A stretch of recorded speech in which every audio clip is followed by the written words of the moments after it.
కీర్తనల గ్రంథం 10వ అధ్యాయం. ఈ అధ్యాయం చదివి వాక్యానుసారంగా గ్రహించడానికి ఒక వ్యక్తికి ఎంతో ప్రేమ కలిగిన మనసు, దీనస్థితిలో ఉండే మనుషుల పట్ల బాధ్యతతో ఉన్న మనసు ఉండాలి. ఇవి లేనివారు ఈ అధ్యాయాన్ని చదివి కూడా ఏ విధంగా కూడా రెస్పాండ్ అవ్వలేరు. ఎందుకంటే కీర్తనలు 10వ అధ్యాయము అంతా బాధించబడే నిరాధారులను గురించి, వారిని బాధించే దుష్టుల యొక్క ప్రవర్తనను గురించి, వీరందరి పట్ల దేవుడు కలిగి ఉన్న తీర్పుని గురించి రాయబడి ఉంది. దుష్ట మనుషులు, నిరపరాధులు, అన్యాయం, హింస కీర్తనలు రాయబడిన ఆ కాలంలో ఉన్నాయి, ఇప్పుడు ఉన్నాయి. అయితే ఇవన్నీ చూస్తూ దేవుడు సైలెంట్గా ఉండడని, ఆయన నియామక కాలంలో తగిన ప్రతీకారాన్ని దేవుడు చేయబోతున్నాడనే నిరీక్షనే దేవుని వాక్యం చదివినప్పుడు మనకు కలుగుతుంది. 4వ వచనం. దుష్టులు పొగరెక్కి యెహోవా విచారణ చేయడనుకొందురు. దేవుడు లేడని వారెల్లప్పుడూ యోచించుదురు. వారెల్లప్పుడూ భయము మానుకొని ప్రవర్తింతురు.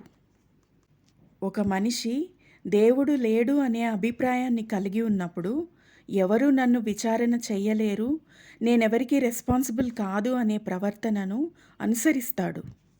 ఈ రకమైన ఆలోచన విధానం ఆ వ్యక్తిని పతనం వైపుగా నడిపిస్తుంది. దుష్టులైన మనుషులు ఏ విధంగా ఉంటారో దేవుని వాక్యం తెలియజేస్తూ ఉంది. 7వ వచనం. వారి నోరు శాపముతోనూ కపటంతోనూ వంచనతోనూ నిండియున్నది. వారి నాలుక క్రింద చేటును పాపమును ఉన్నవి. ఇటువంటి వారు పొంచి ఉండి నిరాధారులను చాటైన స్థలములలో చంపుతారు లేదా చంపిస్తారు. ఈ దుష్టులు తమను గురించి తాము ఇలా అనుకుంటారని వాక్యంలో చెప్పబడుతూ ఉంది. 5, 6 వచనాలు. వారు తమ శత్రువులనందరినీ చూచి తిరస్కరింతురు. మేము కదల్చబడము, తరతరముల వరకు ఆపద చూడము అని వారు తమ హృదయములలో అనుకొందురు. అయితే దేవునికి ఒక పేరు ఉంది, న్యాయవంతుడు అని. ఆయన న్యాయాన్ని, తీర్పును తీర్చినప్పుడు వీరందరికీ తగిన ప్రతీకారాన్ని చేసే దేవుడు. 18వ వచనం. తండ్రి లేని వారికిని నలిగిన వారికిని న్యాయము తీర్చుటకై నీవు వారి హృదయమును స్థిరపరిచితివి, చెవియొగ్గి ఆలకించితివి. అయితే దేవుని మరచి ప్రవర్తించేవారు, దుష్టులందరికీ కలిగే అత్యంత భయంకరమైన శిక్ష ఏంటి అంటే, వారు ఎన్నటెన్నటికీ దేవునికి దూరస్తులై నశిస్తారు. ఇంతకు మించిన శిక్ష ఇంకొకటి ఉండదు. ప్రార్థన.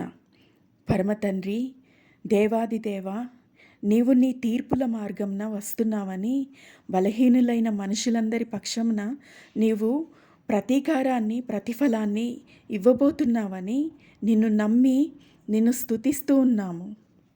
మా రక్షకుడైన క్రీస్తు నామమున ఈ ప్రార్థనను వేడుకుంటున్నాము తండ్రి. ఆమేన్.